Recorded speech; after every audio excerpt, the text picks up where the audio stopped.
你等我。好啦，大家好啦，又到我嚟分享用呢個 OlliBoss 嘅經歷啦。咁上兩次咧我就分享咗用 OlliBoss 嚟打機啦，同埋上網啦。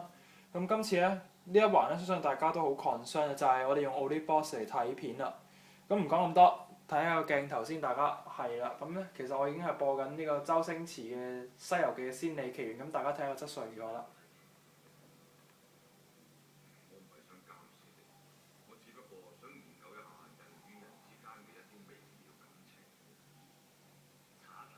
咁我哋可以喺個飛鼠用度較大聲啲啦，細聲啲啦，甚至乎靜音都得嘅。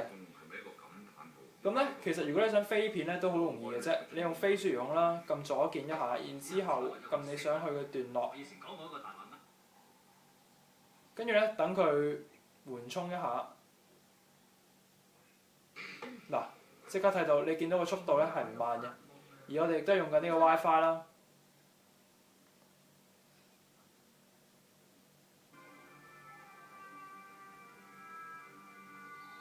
好啦，咁如果你想睇片嗰陣想較光暗，咁應該要點樣呢？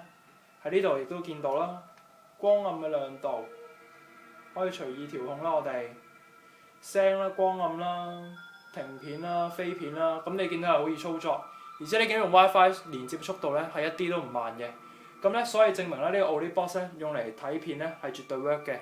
咁我今日嘅分享到呢度，多謝大家。